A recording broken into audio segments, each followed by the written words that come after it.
తెల్ల వంకాయ నల్ల వంకాయ ఇద్దరు అన్నదమ్ములు. ఇద్దరూ కలిసి వ్యాపారం చేస్తారు.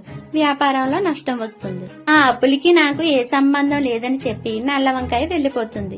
తెల్ల వంకాయ ఆ అప్పులన్నీ తీర్చుతుంది. తరువాత నల్ల వంకాయ కూతురు గుత్తు వంకాయకి పెళ్లి కుదురుతుంది. నల్ల వంకాయ తన అన్న అయిన తెల్ల వంకాయని పెళ్లికి పిలుస్తుంది. మనసులో ఇద్దరికి ఒకరంటే ఒకరి కోపం ఉన్నా గుత్తి వంకాయ పెళ్లికి తెల్ల వంకాయ వస్తుంది. తెల్ల వంకాయ బయటికి మామూలుగానే ఉంటూ నల్ల వంకాయ అంటే చాలా కోపం ఉంటుంది. ఎవరు చూడని సమయంలో గుత్తి వంకాయ కట్నం డబ్బులు పట్టుకుని పారిపోతుంది. ఈ విషయం తెలిసిన నల్ల వంకాయ క్యారెట్ ని సహాయం చేయమని అడుగుతుంది.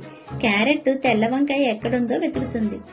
తెల్ల వంకాయ పబ్బులో ఉందన్న విషయం క్యారెట్ కి తెలుస్తుంది. క్యారెట్ ని చూడగానే తెల్ల వంకాయ డబ్బులు తీసుకువెళ్లడానికే వచ్చిందని తెలిసి కూరగాయల రౌడీలతో క్యారెట్ ని కొట్టిస్తుంది.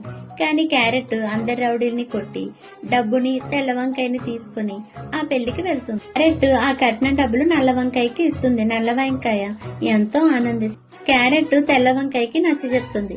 తెల్ల వంకాయ నల్ల వంకాయ దగ్గరికి వెళ్లి నా కూతురు లాంటి గుత్తొంకాయ పెళ్లి ఆపేయబోయాను, నన్ను క్షమించి తమ్ముడు అని క్షమాపణ చెప్తుంది. అప్పుడు గుత్తి వంకాయ తెల్ల వంకాయ దగ్గరికి వెళ్లి నీ విషయంలో మా నాన్న తప్పు చేశాడు, మమ్మల్ని క్షమించండి పెదనాన్న అని అంటుంది. అదేం లేదులే అమ్మా అని తెల్ల వంకాయ అంటుంది. గుత్తి వంకాయకి బంగాళదుంపకి పెళ్లవుతుంది. కాయగూరలన్నీ అక్షింతలేసి దీవిస్తాయి.